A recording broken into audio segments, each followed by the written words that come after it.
Next ചാപ്റ്ററാണ് presentation of data. അതിൽ first one കൊടുത്തിട്ടുണ്ടെങ്കിൽ ക്ലാസിഫിക്കേഷൻ ഓഫ് ഡാറ്റ. എന്താണ് ക്ലാസിഫിക്കേഷൻ ഓഫ് ഡാറ്റ എന്ന് പറഞ്ഞാൽ കോമൺ ക്യാരക്ടറിസ്റ്റിക്സിൻ്റെ ബേസിൽ റിലേറ്റഡ് ഫാക്ടേഴ്സിനെ പ്രൂഫിംഗ് ചെയ്യുന്ന പ്രോസസ്സിനെയാണ് നമ്മൾ ക്ലാസിഫിക്കേഷൻ എന്ന് പറയുന്നത്. കഴിഞ്ഞ ക്ലാസ്സിൽ നമ്മൾ എന്താണ് ഡാറ്റ എന്ന് പറഞ്ഞു, അതിൻ്റെ ക്ലാസിഫിക്കേഷനാണ് ഇവിടെ പറഞ്ഞത്. നെക്സ്റ്റ് ആണ് ഒബ്ജക്റ്റീവ്സ് ഓഫ് ക്ലാസിഫിക്കേഷൻ എന്ന് പറയുന്നത്. അത് ജസ്റ്റ് ഒന്ന് വായിച്ച് നോക്കാം, അത് മനസ്സിലാവുന്ന പോയിൻറ്റ്സ് ആണ്. പിന്നെ ടൈപ്സ് ഓഫ് ക്ലാസിഫിക്കേഷൻ എന്താണ്, some common types of classification എന്ന് പറഞ്ഞാൽ ഒന്നാമത്തേണ് geographical classification, chronological, qualitative, quantitative. Geographical എന്ന് പറയുന്നത് datas are classified according to area or റീജിയൻ്റെ ബേസിൽ ക്ലാസിഫൈ ചെയ്യാം. ഒരു പർട്ടിക്കുലർ ഏരിയ അല്ലെങ്കിൽ എക്സാമ്പിൾ പറയാം, ഒരു സ്റ്റേറ്റിൽ ഒരു പ്രൊഡക്ഷൻ നോക്കാം, വീറ്റ് പ്രൊഡക്ഷൻ ഉണ്ടെന്ന് നോക്കാം.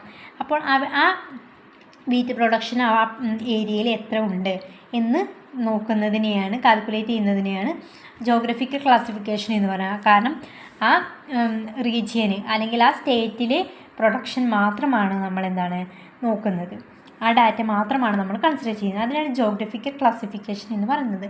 നെക്സ്റ്റ് ആണ് ക്വാളിറ്റേറ്റീവ് ക്ലാസിഫിക്കേഷൻ.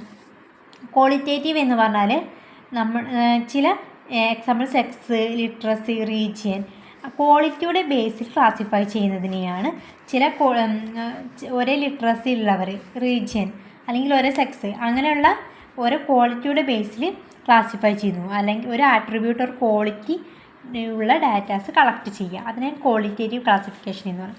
ക്വാണ്ടിറ്റേറ്റീവ് എന്ന് പറഞ്ഞാൽ ഹൈറ്റ്, വെയ്റ്റ്, അതിൻ്റെയൊക്കെ ബേസിൽ ക്യാരക്ടറിസ്റ്റിക്സിൻ്റെ ബേസിൽ ക്ലാസിഫൈ ചെയ്യുന്നതിനാണ് ക്വാണ്ടിറ്റേറ്റീവ് ക്ലാസിഫിക്കേഷൻ എന്ന് പറയുന്നത്. പിന്നെ ടെക്സ്റ്റിലില്ല എക്സ്ട്രാ പോയിൻ്റാണ് ക്രോണോളജിക്കൽ ക്ലാസിഫിക്കേഷൻ എന്ന് പറയുന്നത്. അതെന്ന് പറഞ്ഞാൽ time classified according to time its ഒക്യൂറൻസിൻ്റെ ബേസിൽ ക്ലാസിഫൈ ചെയ്യുന്നു. Sales figure of a company, അതിനെയാണ് ക്രോണോളജിക്കൽ ക്ലാസിഫിക്കേഷൻ എന്ന് പറയുന്നത്. നെക്സ്റ്റ് വൺ ആണ്